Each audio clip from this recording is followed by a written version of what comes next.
Hello everyone, I hope you guys are doing really great today. So guys, this is Mandeep and you're watching the English Family. Okay, so today we will learn about how to write an IELTS multiple graph essay. आज हम पढ़ेंगे कि जो multiple graph का essay है वो किस तरीके से हम easily with few steps हम easily solve कर सकते हैं, ठीक है। अब मल्टीपल ग्राफ होता क्या है कि इसमें बेसिकली आपको सिंपली जो भी जैसे हम लाइन ग्राफ करते हैं, हम पाई चार्ट करते हैं, हम टेबल्स करते हैं, इवन कि हमने अगर प्रोसेस किया हो, अगर हमने बार ग्राफ किया हो, तो ऐसे क्वेश्चंस क्या होते हैं, दो क्वेश्चंस जो हैं वो इकट्ठे आ जाते हैं। आपको एक ग्राफ नहीं आता, यूजुअली हमारे राइटिंग टास्क 1 में क्या होता है, सिर्फ एक ग्राफ आता है। बट इस क्वेश्चन में क्या होता है, हमारे पास दो ग्राफ आते हैं, ठीक है। कई बार दो आते हैं और कई बार रिसेंटली आजकल 3 भी आने लगे हैं। बट 3 में क्या होता है कि आपके पास जो डाटा होता है वो कम होता है, तो आप इजीली जो है वो विद इन 160 to 170 वर्ड्स वो इजीली आप अपना पूरा पैराग्राफ जो है वो लिख सकते हैं, ठीक है। यहाँ पे क्या होगा, कोई भी दो मैप्स अगर मैं लेके चलूँ, कोई भी इजीली जो मोस्टली आते हैं वो दो ही आते हैं, ठीक है। दो मैप्स अगर मैं लेके चलूँ या दो आपके क्वेश्चंस लेके चलूँ तो वो आ सकते हैं, जैसे कि आपको दो कोई लाइन ग्राफ भी आ सकते हैं, दो बार ग्राफ भी आ सकते हैं, दो टेबल भी आ सकते हैं, ठीक है। या फिर कई बार क्या होता है, आपके पास एक लाइन ग्राफ आएगा, कई बार साथ में एक बार ग्राफ आ जाएगा, कई बार क्या आपको पाई चार्ट के साथ टेबल भी आ सकता है, ठीक है, कई बार टेबल के साथ लाइन ग्राफ भी आ सकता है। तो ऐसे ये डिफ्रेंशिएट होते रहते हैं, ठीक है। कोई भी दो ग्राफ डिफरेंट भी आ सकते हैं जहाँ पे डाटा जो है डिफरेंटली रिप्रेजेंट किया जाता है, या फिर कई बार आपके दो ग्राफ जो है सेम डाटा रिप्रेजेंटेशन में भी आ जाते हैं, जैसे कि दो लाइन ग्राफ आ गए, ठीक है। बट हमेशा ध्यान रखना कि तब भी जब भी अगर सेम भी आए तो हमें ऐसा कभी नहीं होता कि वहाँ पे जो इन्फॉर्मेशन है वो भी सेम हो। इन्फॉर्मेशन हमेशा डिफर करती है, ठीक है। अगर हम कुछ कॉमन प्रॉब्लम्स देखें जो कि यूजुअली हर एक बच्चे को फेस करनी पड़ती है while solving your task of multiple graph, वो क्या है, सबसे पहले हम देखते हैं जहाँ पे you where students write too much. हमेशा ध्यान रखो कि इसमें सबसे ज़्यादा प्रॉब्लम्स क्या आती हैं कि बच्चे क्या करते हैं, बहुत ज़्यादा लिख देते हैं। मतलब यहाँ पे हमें आदत पड़ी होती है कि एक टास्क में हमें एक ही क्वेश्चन करना है, ठीक है। चाहे एक क्वेश्चन हम लाइन ग्राफ का कर लें, एक बार ग्राफ का कर लें, या ऐसे एक पाई चार्ट या टेबल का कर लें, हमें वो आदत पड़ी होती है। उस आदत से डाइवर्ट होते हुए अगर हमें दो चीज़ें इकट्ठी आ जाए, हमें मुश्किल हो जाता है कि अब हम इतनी ज़्यादा इन्फॉर्मेशन को इतने with in that particular time limit of 20 minutes and particular word limit of 160 to 170 words हम कैसे लिख सकते हैं, ठीक है। तो यूजुअली बच्चे क्या करते हैं, बहुत ज़्यादा लिख देते हैं। इसमें बहुत ईजी क्या है, इस चीज़ का सोल्यूशन अगर मैं बोलूँ तो बहुत ईजी है कि आपको कैटेगराइज करनी पड़ेगी इन्फॉर्मेशन, ठीक है। कैटेगराइजेशन से क्या होता है कि आपको पता चलेगा कि कौन सी इन्फॉर्मेशन सबसे ज़्यादा इंपॉर्टेंट है। हमेशा ध्यान रखें, मैं बार बार हमेशा अपनी वीडियोस में ये कहती हूँ कि आपको हर एक छोटी से छोटी डिटेल जो होती है वो मेंशन नहीं करनी होती। इवन कि आपको क्वेश्चन में जो होता है, एग्जाम में जो आपको क्वेश्चन आता है उसमें भी जो सेकंड स्टेटमेंट होती है जो कि हमेशा सेम रहती है, where you are given the line that you have to identify and report the main features, and you have to make comparisons wherever relevant, and you have to write an essay in your own language। तो ये जो statement होती है ये हमेशा fixed होती है। उन्होंने आपको इंस्ट्रक्ट किया होता है कि आपको टास्क 1 में करना क्या है, ठीक है। तो वहाँ पे एक पर्टिकुलर मेन फीचर्स कहा जाता है, तो हमेशा आपको मेन फीचर्स पे ही फोकस करना सबसे पहले। उसके बाद आप अदर फीचर्स, अगर आपके पास टाइम है, अगर आपके पास वर्ड्स बचे हुए हैं, तो आप वो वाले फीचर्स भी ऐड कर सकते हैं। बट फर्स्ट ऑफ ऑल आपको मेन फीचर्स ही बताने हैं।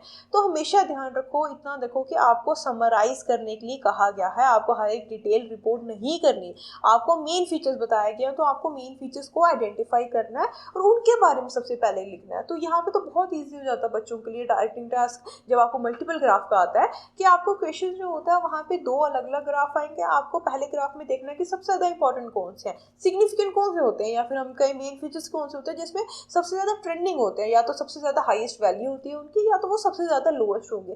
कभी भी जो मिडिल वाले फीचर्स होते हैं जिनकी सेम वैल्यूज आ रही होती है वो इतने सिग्निफिकेंट नहीं होते, ठीक है। जो चेंजेस, जो डाइवर्शन शो करे, जैसे सबसे ज़्यादा हाईएस्ट पॉइंट या सबसे ज़्यादा लोएस्ट पॉइंट, तो वो हमारे मेन फीचर्स होते हैं जिन पे हमने मेन फोकस करना है, ठीक है।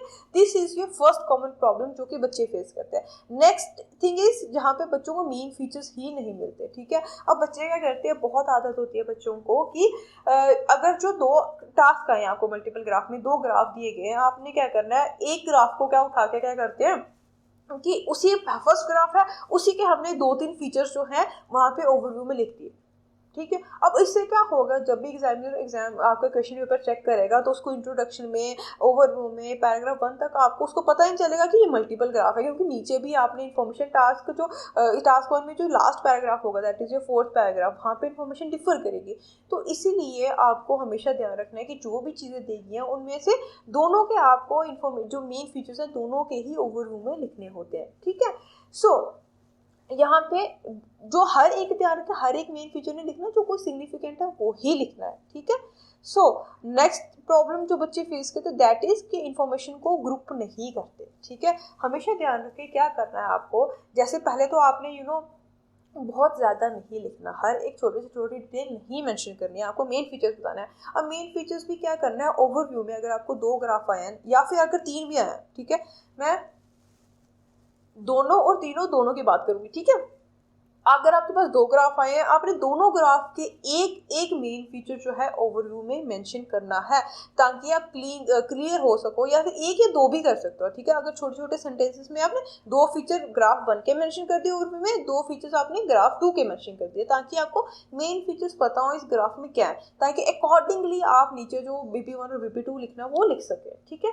तो जैसे इन्फॉर्मेशन है, अब ग्रुप नहीं करते बच्चे इन्फॉर्मेशन को, ठीक है। इसमें क्या कर देते हैं कि कभी BP1 में जो ग्राफ 1 है उसकी इन्फॉर्मेशन उठा के लिख देंगे, जो ग्राफ 2 है सेकंड लाइन BP1 में ग्राफ 2 की लिख देंगे, तो दोनों ग्राफ को इंटरमिक्स नहीं करना। यहाँ पे देखो कंपैरिजन हम यहाँ पे बहुत कम बनाते हैं मल्टीपल ग्राफ में, क्यों, क्योंकि यहाँ पे इन्फॉर्मेशन जो 2 ग्राफ दिए जाते हैं उसमें इन्फॉर्मेशन भी डिफरेंट होती है, सेम नहीं होती। मैप्स अगर हम बात करें तो मैप्स में हम यूजुअली जो होता है इन्फॉर्मेशन जो एक सिमिलैरिटी जो होती है वो एक बेस सिमिलैरिटी होती है, इसलिए हम उनको कंपेयर करते हैं, वहाँ पे कंपैरिजन इसलिए रेलेवेंट होते हैं। यहाँ पे नहीं होंगे, यहाँ पे आपको डिटेल्स जो होती है वो अलग अलग दी जाती है, ठीक है। सो ग्राफ 1 में अलग डिटेल्स होंगी, ग्राफ 2 में अलग होंगे, तो आपने दोनों की डिटेल्स को अलग अलग लिखना है। तो जो डिटेल्स है उनको BP1 और BP2 में जो है अलग अलग मेंशन करोगे, ना कि कंपैरिजन करते हुए। तो ये नहीं करना कि ग्राफ 1 और ग्राफ 2 दोनों की एक एक लाइन उठा के BP1 में लिख दी, फिर एक एक लाइन उठाई और BP1 में लिख दी, ऐसा नहीं करना है, ठीक है। कोशिश क्या करनी है आपने कि BP जो टास्क 1 है, जो ग्राफ 1 है, उसको कम्प्लीटली BP1 में एक्सप्लेन करो विद इन 10 to 12 लाइन्स, और जो ग्राफ 2 है उसको 10 to 12 लाइन्स लिखते हुए BP2 में करो, ताकि वो अलग अलग एग्जामिनर को भी पता चले कि अलग अलग 2 ग्राफ आए थे और दोनों को उन्होंने अलग अलग बताया, ठीक है। नाउ अब कई बार क्या होता है वहाँ पे ना, जो नेक्स्ट कॉमन प्रॉब्लम जो बच्चे बहुत ज़्यादा फेस करते हैं दैट इज कंपेरिजन्स बनाने बैठ जाते हैं। भाई यहाँ पे कंपेरिजन्स नहीं बनाने आपको, यहाँ पे क्या करना है, यूजुअली क्या होता है यहाँ पे कीवर्ड है रेलेवेंट। वहाँ पे क्वेश्चन में ना बच्चे कई बार इंस्ट्रक्शन स्टेटमेंट जैसे मैं कहती हूँ वहाँ पे पढ़ने बैठ जाता है, क्योंकि वहाँ पे दिया होता है you have to make comparisons where relevant, but यहाँ पे कंपलसरी नहीं है, ये ध्यान रखिए, कंपैरिजंस बनाना कंपलसरी नहीं होता। कंपैरिजंस आपने वही बनाने हैं जहाँ पे रेलेवेंट है, जहाँ पे कोई एक बेस सिमिलैरिटी है, ठीक है। यहाँ पे नहीं होगी तो आपने अवॉइड करना, यहाँ पे कंपैरिजन जो है नहीं बनाने। आप बोलोगे कि यहाँ पे इन्फॉर्मेशन जो है अलग अलग दिया, अब हम कंपैरिजन कैसे बनाएं, कैसे करें, तो इसी चीज़ में बच्चे जो है बहुत टाइम अपना जो होते हैं मल्टीपल ग्राफ में राइटिंग टास्क 1 का लिखते हुए बहुत टाइम वेस्ट कर देते हैं।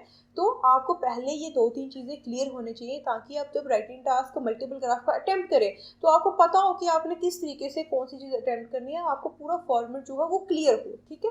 सो फर्स्ट ऑफ ऑल जो क्या चीज़ थी, सबसे पहले कि आपने बहुत ज़्यादा नहीं लिखना, आपको जो मेन फीचर्स हैं उनको आपने ज़्यादा बताना है, ठीक है। नेक्स्ट थिंग इज कि आपने ओवरव्यू में BP जो दो ग्राफ दिए होंगे दोनों के एक एक जो फीचर होगा या 2-2 छोटे छोटे फीचर्स होंगे, मेन फीचर्स वो बताने होंगे, ठीक है। Third thing that you all have to keep in mind is that comparisons नहीं बनाने। आपने जो फर्स्ट ग्राफ है उसको कम्प्लीटली BP1 में बताएं, सेकंड ग्राफ को कम्प्लीटली BP2 में बताएं। ये भी ना करें कि जो ग्राफ 2 है उसको BP1 में बता रहे हैं और जो ग्राफ 1 है उसको BP2 में बता रहे हैं, ठीक है। ऐसा नहीं करना, जो फर्स्ट ग्राफ है BP1, सेकंड ग्राफ BP2, बहुत ईजी है ये टाइप बनाना, ठीक है। Now next thing is comparisons ना बनाए। अगर बाई चांस रेलेवेंट है, अगर आपको कोई सिमिलैरिटी दिखती है, रेलेवेंसी है, तो आप बना सकते हो। एज सच आपने कंपैरिजंस मल्टीपल ग्राफ में स्पेसिफिकली तो अवॉइड करना है बनाना, ठीक है। नाउ अगर हम देखेंगे अब there is a basic structure जो कि usually you all should follow, that is जो पैराग्राफ 1 है वहाँ पे क्या करना होता है आपको, फर्स्ट सेंटेंस जो क्या करना है आपको पैराफ्रेज करनी होती है जो क्वेश्चन स्टेटमेंट है। अब यहाँ पे क्या होता है मल्टीपल ग्राफ में जो पैराफ्रेजिंग होती है इसमें क्या होता है आपको दो अलग अलग ग्राफ होते हैं, दोनों के अलग अलग स्टेटमेंट जो होती है क्वेश्चन में दी जाती है। आपने जब आप पैराफ्रेज कर रहे हैं तो कोशिश ये करें कि आपने उसको अलग अलग सेंटेंसेस में पैराफ्रेज नहीं करना। आपने क्या करना है, you can use the words and और वाइल, इनको यूज करते हुए आपने क्या करना है दोनों सेंटेंसेस जो आपको क्वेश्चन में दिए हुए हैं उनको कंबाइन करके लिख देना है, ठीक है। इसमें यूजली क्या होगा कि आप एक कम्प्लेक्स सेंटेंस प्रोड्यूस करेंगे जो कि आपके लिए बेनिफिशियल है, ताकि इजीली आप इंट्रोडक्शन का पैराग्राफ ब्यूटीफुली लिख सके वहाँ पे विदाउट एनी कंफ्यूजन, ठीक है। नाउ सेकंड थिंग जो आपको ध्यान रखनी है that is your paragraph 2। Paragraph 2 में क्या करना है दैट इज ऑफ ओवरव्यू, ठीक है। ओवरव्यू में क्या करना है आपको, सबसे पहले तो जो दो मेन फीचर्स होंगे ग्राफ 1 के वो बताने हैं, देन कोई एक से दो, जरूरी नहीं है कि दो ही बताने होते हैं, आपको एक से दो कुछ भी बता सकते हो, मतलब एक भी अगर आपको मेजर लग रहा है कि इसमें कोई दूसरा मेन फीचर नहीं मिल रहा तो एक एटलीस्ट हर एक ग्राफ पर एक एक फीचर तो जरूर बताएं। अगर आप बता सकते हैं तो दो दो भी बताएं। एंड अगर आपको लगता है कि कहीं कंपैरिजन हो रहे हैं, अगर नेसेसरी है, ये ऑप्शनल है वैसे ही, तो अगर आपको लगता है कहीं रेलेवेंट है तो आप जरूर कंपैरिजन जो है वो भी बना सकते हैं, बट अवॉइड करें क्योंकि ओवरव्यू का पैराग्राफ बड़ा बन जाएगा यहाँ पे, ठीक है। So third thing that you all have to keep in mind is that paragraph third में आपने क्या करना है, जो फर्स्ट डिटेल का पैराग्राफ लिखेंगे इसमें क्या करना है, जो डिटेल्स होंगी फर्स्ट मेन फीचर जो होगा ग्राफ 1 का, ठीक है, जो हमने ओवरव्यू में लिखी होंगी दो डिटेल्स लिखी है हमने ग्राफ 1 की, ग्राफ 1 की जो फर्स्ट मेन फीचर है उसको बताना है पैराग्राफ थर्ड में, एंड सेकंड मेन फीचर जो है उसको डिस्क्राइब करना है, ठीक है। इससे क्या होगा, अगर आप इस फॉर्मेट को फॉलो करते हुए, स्ट्रक्चर को फॉलो करते हुए और अगर ये क्वेश्चन अटेम्प्ट करेंगे तो आपके लिए भी बहुत ईजी होगा इस चीज़ को जो है सिस्टमेटिक वाइज ईजिली लिखना, ठीक है। Next paragraph is paragraph 4। अब पैराग्राफ 4 में आपने क्या करना है, अगेन जो डिटेल्स हैं ग्राफ 2 के मेन फीचर्स की जो आपने ओवरव्यू में बताई है वो बतानी है, एंड जो ग्राफ 2 के जो सेकंड मेन फीचर आपने बताया था वो डिटेल्स यहाँ पे बनानी है। एंड अगर आपको लगता है कोई दोनों ग्राफ में कोई भी कंपैरिजन अगर है तो वो आप ग्राफ 4 में टूवर्ड्स द एंड मेंशन कर सकते हैं अगर आपके पास टाइम है, अगर आपके पास वर्ड्स हैं तो, ठीक है। नाउ नेक्स्ट थिंग इज जहाँ पे आपको इस वीडियो में जो नेक्स्ट चीज़ है दैट इज मैंने आपको एक सिंपल क्वेश्चन यहाँ सॉल्व करके पूरा बताया है ताकि आपको इजी हो सके इस चीज़ को समझना है कि आपने कैसे इसको एक प्रॉपरली लिखना है क्वेश्चन को, ठीक है। So the simple question is the pie chart below represents the main reason why agriculture land becomes less productive, ठीक है। ये कौन सा पाई चार्ट है, this is a pie chart जहाँ पे causes of world wide land degradation जो है वो बताया गया है, ठीक है। Now the bar chart shows how these causes affected three regions of the world in the year 1990। तो 1990 में जो सेकंड है that is your bar graph, यहाँ पे क्या बताया गया है कि लैंड डिग्रेडेशन जो है बाय रीजन कौन कौन सा एरिया जो है लैंड का वो डिग्रेड हुआ है, ठीक है। डिफरेंट परसेंटेजेस जो है वो बताई गई है, रीजंस बताए गए हैं कि कौन कौन से रीजन की वजह से कितना कितना तीन जो एरियाज है इनका लैंड जो है वो डिग्रेड हुआ है, ठीक है। तो this is your complete sample question. आप इसको क्या कर सकते हो, यहाँ पे पॉज में कर देती हूँ, आप यहाँ पे एक स्क्रीनशॉट ले लें इस पाई चार्ट का भी, ताकि आपको बाद में पता चल सके कौन सा कलर ब्लॉक जो था, कौन सा पाई स्लाइस किस कलर ब्लॉक का क्या रिप्रेजेंट कर रहा था, ठीक है। मैं एक बार रिपीट भी कर देती हूँ जो ये रेड है ये आपका ओवर ग्रेजिंग रिप्रेजेंट करता है, दैट इज ऑफ 34%, ठीक है। ब्लू जो है लाइट ब्लू जो है that is salinization that is 8%, green one is your over cultivation that is 28%, and the purple one or purplish one जो है that is deforestation that is representing 30%, ठीक है।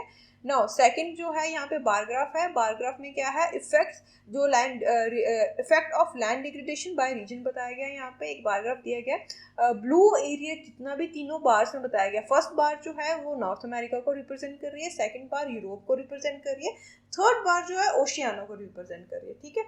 सो जो ब्लू तीनों बार्स में जो ब्लू है दैट इज रिप्रेजेंटिंग डिफॉरेस्टेशन, जो रेडिश है that is over cultivation, and जो ग्रीन वन है it is representing the over grazing, ठीक है। तो यहाँ पे परसेंट आप देख सकते हैं, मैं एक बार जूम भी कर देती हूँ ताकि आपको परसेंटेज जो है क्लियरली विजिबल हो सके, ओके। हाँ अब आप अपनी स्क्रीनशॉट एक बार ले सकते हैं।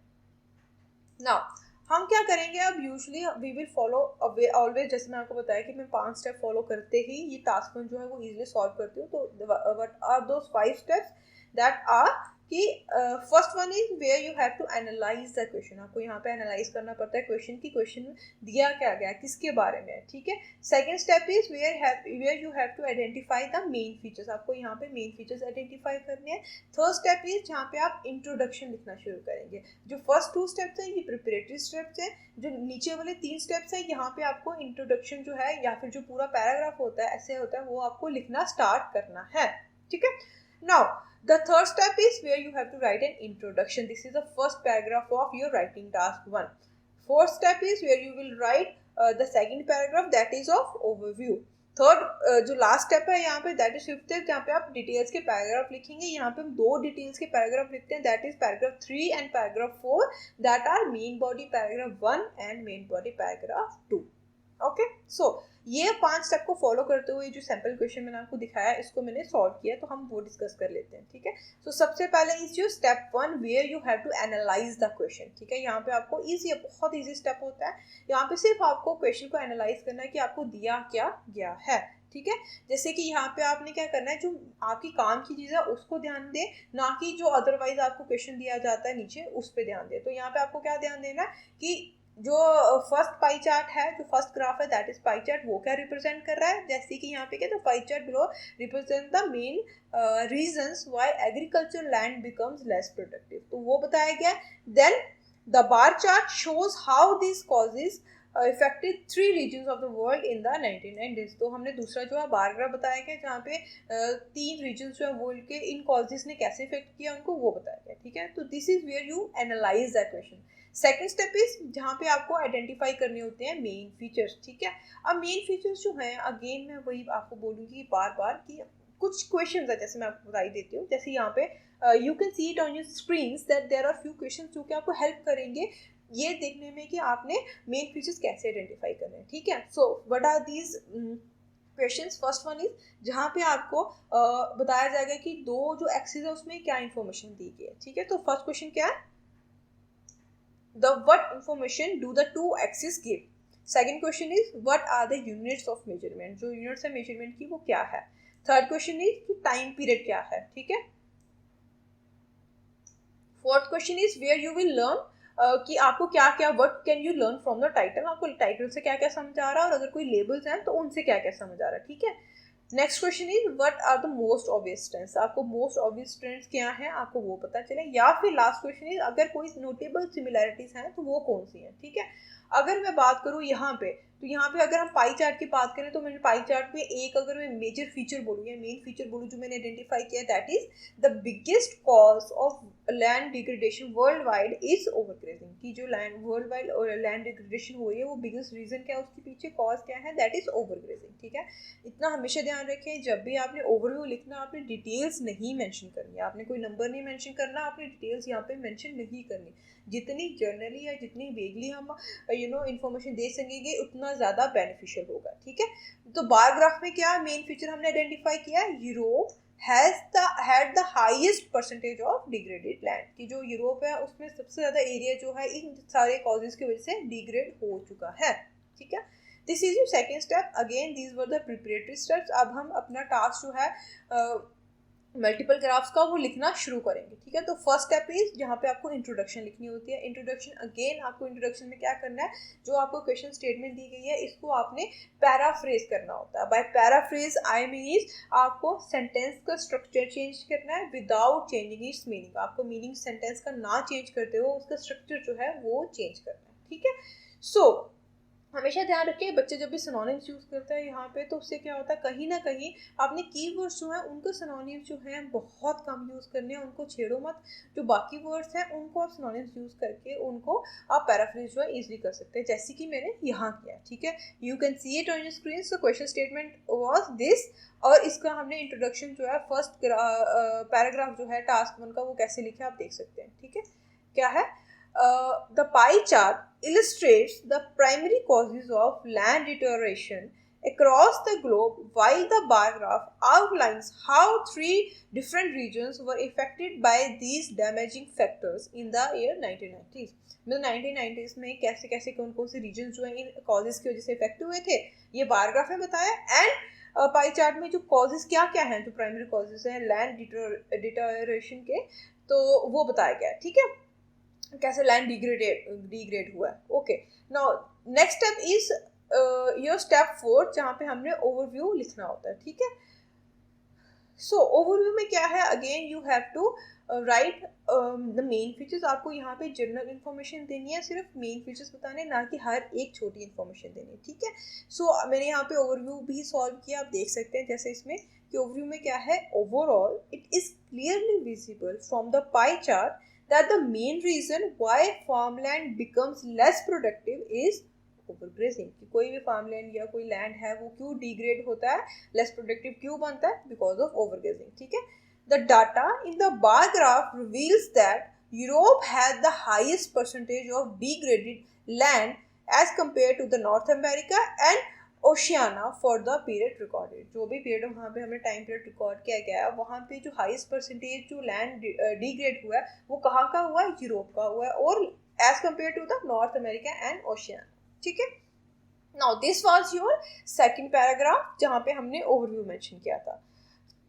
Your fifth step is where you will write your first detail paragraph. अब यहाँ पे हमने क्या करना है, this is the third paragraph of your writing task of multiple graphs.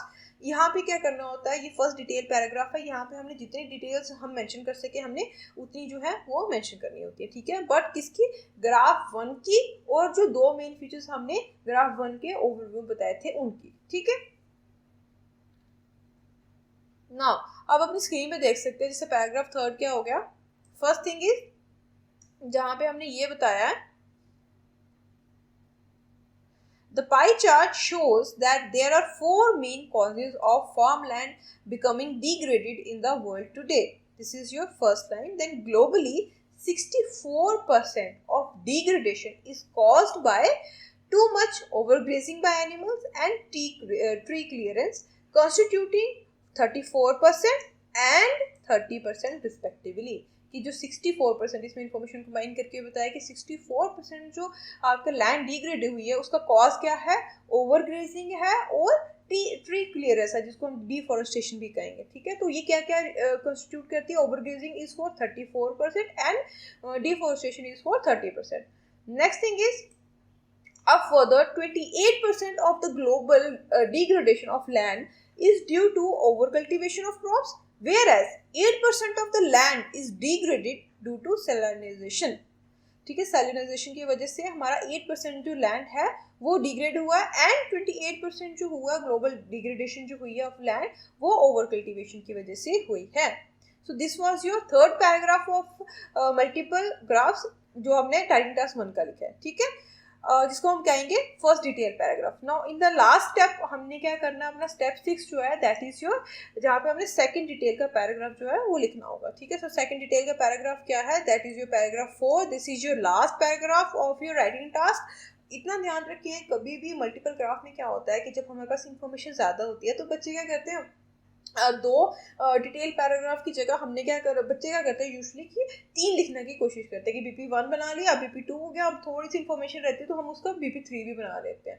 तो ऐसा कभी मत करना. तो अगर आप जो फॉर्मेट है यूजुअली उसको फॉलो करके लिखोगे तो बहुत अच्छी तरह से with in word limit and time limit अपना टास्क जो है वो आप कंप्लीट कर सकते हैं. ठीक है, सो इतना ध्यान रखो कि बार बार ये चीज़ें जो हैं आपकी रिपीट ना हो. आपने नीचे कंक्लूजन नहीं लिखना, आपने नीचे थर्ड पैराग्राफ जो है डिटेल का वो नहीं बनाना. सो फोर्थ पैराग्राफ जैसे आप अपनी स्क्रीन पे देख सकते हैं, fourth paragraph is your last paragraph of task 1. Now